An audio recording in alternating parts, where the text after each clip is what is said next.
आज हम स्टार्ट कर रहे हैं series solution of second order differential equation with variable coefficient. Consider करो कि मेरे पास एक सेकंड ऑर्डर डिफरेंशियल इक्वेशन है P of x d square y over d of x square plus Q of x d y over d of x plus R of x y is equal to zero. यहाँ पर जो हमारे पास P of x Q of x और R of x हैं ये x के polynomial हैं। सीरीज सॉल्यूशन के लिए एक बात याद रखें कि जो हमारे पास गिवन डिफरेंशियल इक्वेशन होगी उसकी जो राइट साइड है वो हमारे पास मस्ट इक्वल टू ज़ीरो होनी चाहिए। ये मैंने लिखा भी हुआ है, right side must equal to zero for given equation की। जो हमारे पास given second order differential equation होगी उसका जो राइट साइड है वो मस्ट इक्वल टू ज़ीरो होनी चाहिए। किसके लिए? For series solution. किसके लिए? सीरीज सॉल्यूशन के लिए। तो सीरीज सॉल्यूशन को हम दो कंडीशन के अंदर सॉल्व करते हैं। सबसे पहली कंडीशन जो है वो हमारे पास है ऑर्डिनरी पॉइंट। कौन सा पॉइंट? ये ऑर्डिनरी पॉइंट। अब point x is equal to A, ordinary point अब क्या होता है? अब point x is equal to A is called ordinary point of differential equation 1। जो हमारे पास गिवन डिफरेंशियल इक्वेशन 1 दी हुई है ये वाली। If P not of x does not equal to zero, जो हमारे पास पी नॉट ऑफ एक्स है वो does not equal to zero होना चाहिए। किस पॉइंट पर? At x is equal to a, कि कोई एक पॉइंट जहाँ पर एक्स की वैल्यू कोई हो उस पर पी ऑफ एक्स जो है वो ज़ीरो के इक्वल नहीं होना चाहिए। जब हम उस एक्स की जो वैल्यू है वो इस पी ऑफ एक्स में पुट करें तो हमारे पास एक्स जो है वो ज़ीरो नहीं होना चाहिए। इस पॉइंट को हम नाम देते हैं ऑर्डिनरी पॉइंट। इसी तरह अगर एक्स की वैल्यू जो है पी ऑफ एक्स के अंदर पुट करने से हमारे पास ज़ीरो आ जाए तो उस पॉइंट को हम नाम देते हैं सिंगुलर पॉइंट का।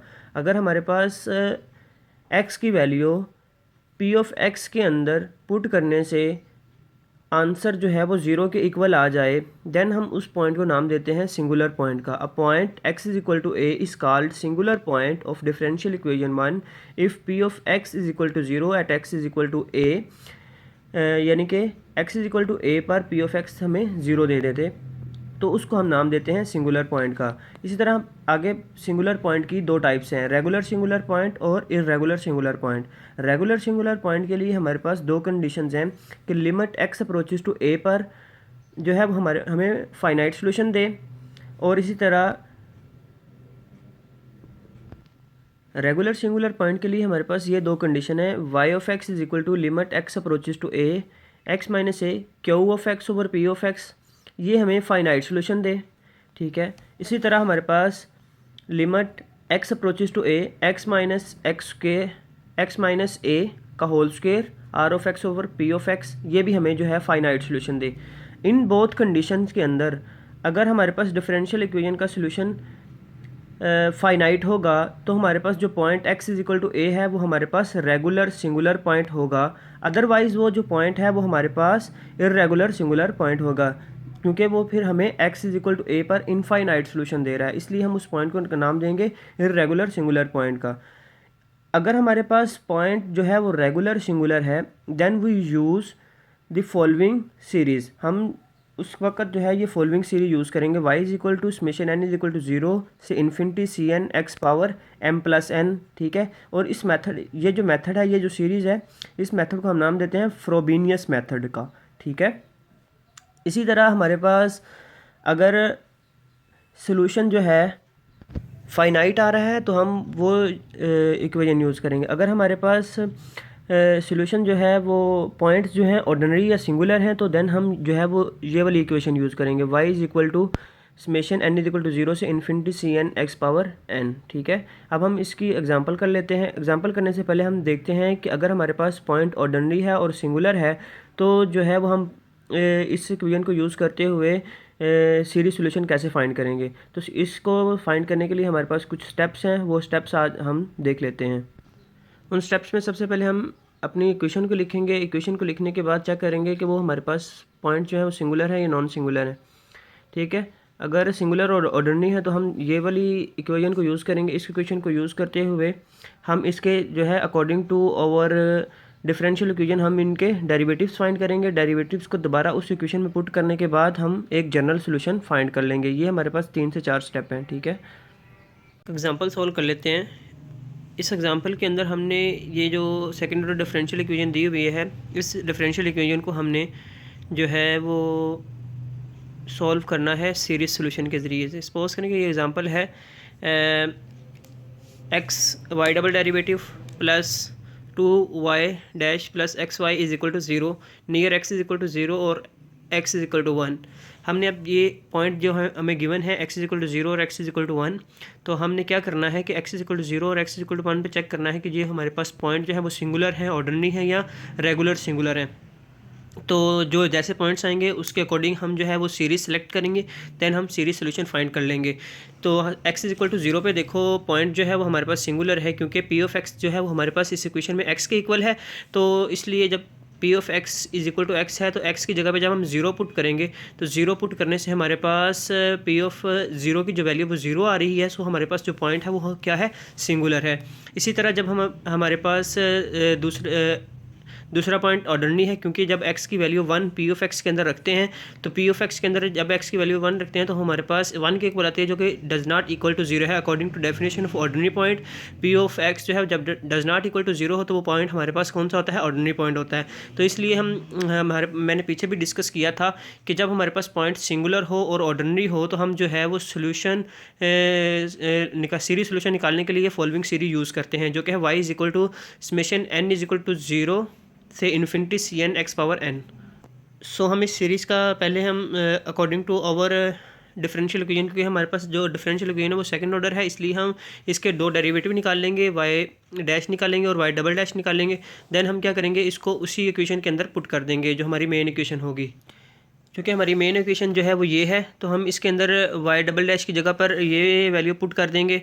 इसी तरह सिंगल डेरिवेटिव की वैल्यू पुट करेंगे और y की वैल्यू पुट करेंगे।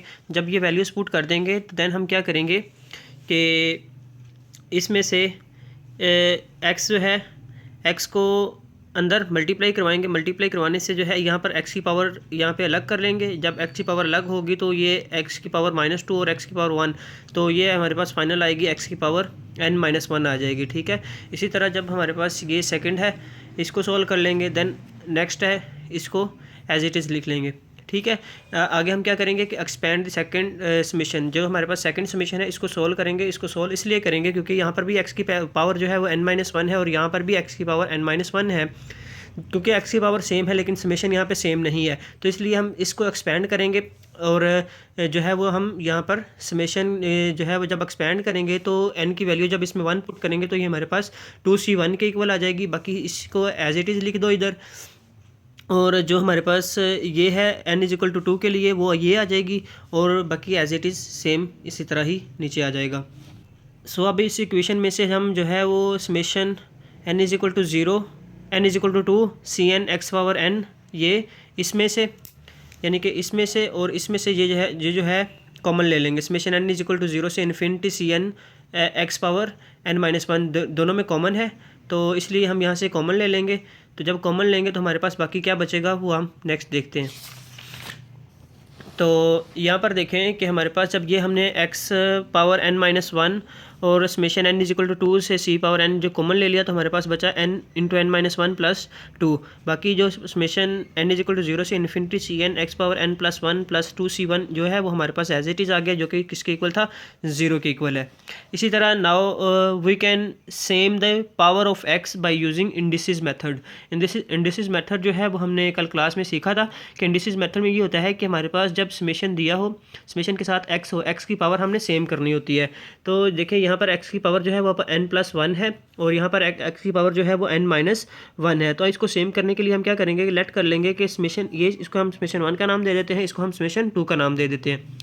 लेट कर लो कि जो मेरे पास समेशन 1 की जो x की पावर है वो मेरे पास किसके इक्वल है, k के इक्वल है। तो यहाँ पर k जो है वो इक्वल टू n-1 है। यहाँ से अगर हम n की वैल्यू निकालें तो हमारे पास आ जाएगी k+1, n-1 है इधर आ जाके +1 हो जाएगा। हमें पता है कि समेशन 1 के अंदर जो है n की वैल्यू किसके इक्वल है, 2 के इक्वल है। तो हम जो है इसको इस इक्वेशन के अंदर 2 की वैल्यू रखेंगे, तो 2 की वैल्यू रखने से हमारे पास k जो है वो 1 आ रहा है। सेम एज इट इज़ यही प्रोसेस इधर करेंगे कि सेकंड समेशन के लिए हमारे पास n की जो x की पावर है वो है n-1, तो n-1 है तो n की जो n+1 है, ठीक है, n+1 है। नाउ अभी हम यहाँ से भी हम k की वैल्यू जो फाइंड करेंगे वो हमारे पास क्या आ जाएगी, k इज इक्वल टू 1 कहाँ पे, n इज इक्वल टू 0 पे। ठीक है, तो अब हम जो है वो क्या करते हैं कि k की जो वैल्यूज़ निकाली हैं वो हम इस मेन इक्वेशन के अंदर पुट कर देते हैं। जब इस मेन इक्वेशन के अंदर पुट करेंगे तो हमारे पास ये इक्वेशन बनेगी, summation k is equal to 1 से इन्फिनिटी सी के प्लस 1 इंटू के प्लस 1 के प्लस 2, ठीक है, एक्स पावर के। और ये इक्वेशन बनेंगे। इस इक्वेशन में से हम क्या करेंगे, अब एक्स पावर के और समेशन को कॉमन ले लेंगे। जब कॉमन लेंगे तो हमारे पास ये फॉर्म बनेगी। ये जब फॉर्म बन जाएगी प्लस 2 के सी वैसे ही आ जाएगा, जो कि किसके इक्वल है, 0 के इक्वल है। अब हम कंपेयरिंग करवाएंगे, तो जब इसकी बोथ साइड पे कंपेयरिंग करवाएंगे एक्स के हिसाब से, तो यह देखें 2c1 जो है वो किसके इक्वल आ जाएगा, 0 के इक्वल आ जाएगा। इसी तरह ये टर्म भी जो है वो 0 के इक्वल आ जाएगी। जब ये टर्म 0 के इक्वल आएगी तो समेशन और एक्स जो कि इसके साथ मल्टीप्लाई हो रहे हैं तो दूसरी तरफ आके जो है वो डिवाइड हो जाएंगे। जब डिवाइड हो जाएंगे तो हमारे पास ये एक इक्वेशन बनेगी, और इस इक्वेशन से हम सी के प्लस 1 जो है जनरलाइज इक्वेशन निकाल लेंगे। जब जनरलाइज इक्वेशन निकल आई यहाँ से, तो हम के की वैल्यू 1 पुट करेंगे तो C2 की वैल्यू हमारे पास आएगी। इसी तरह C2 जब पुट करेंगे तो C3 आएगा। C3 जो है वो हमारे पास होगा 1/12 C1। जो C1 की हमने वैल्यू पीछे निकाली है वो किसके इक्वल थी, 0 के इक्वल है। C1 की जो यहाँ से वैल्यू निकलेगी वो किसके इक्वल है, 0 के। सो हम यहाँ पे 0 पुट करेंगे तो हमारे पास के C3 जो है वो 0 के इक्वल आएगा। इसी तरह C5 भी 0 के इक्वल आएगा। C4 जो है वो C0/5 का फैक्टोरियल आ जाएगा, ठीक है। इसी तरह C6 आएगा -C0/7 का फैक्टोरियल। इस तरह सॉल्व करते जाएंगे तो हमारे पास ये निकलते आएंगे, C की वैल्यूज़ निकलती आएंगी, ठीक है। तो इसके हम जनरल इक्वेशन जो कि सीरीज़ थी, जनरल सीरीज़ जो हमने सेलेक्ट की थी उसके अंदर पुट कर देंगे। तो जनरल सीरीज़ जो थी वो थी हमारे पास y(x) equal to summation n is equal to 0 से infinity Cn x power n। तो हम जो है वो जब इसके अंदर वैल्यूज़ पुट करेंगे तो हमारे पास क्या आ गया, C0। जब मैंने इसको एक्सपेंड किया तो ये फॉर्म बनी। इसके अंदर C1 C2 C3 की वैल्यूज़ पुट करने के बाद हमारे पास ये रिज़ल्ट्स निकलते हैं। तो ये जो सीरीज़ है हमारे पास, अगर हम इसको 1/x से मल्टीप्लाई और डिवाइड करवा दें तो जो है वो हमारे पास साइन की सीरीज़ बनती है। क्या, कौन सी सीरीज़, साइन की सीरीज़। तो C0 sin x/x आ जाएगा। तो ये हमारे पास जनरल सोल्यूशन है। थैंक यू, अल्लाह हाफिज़।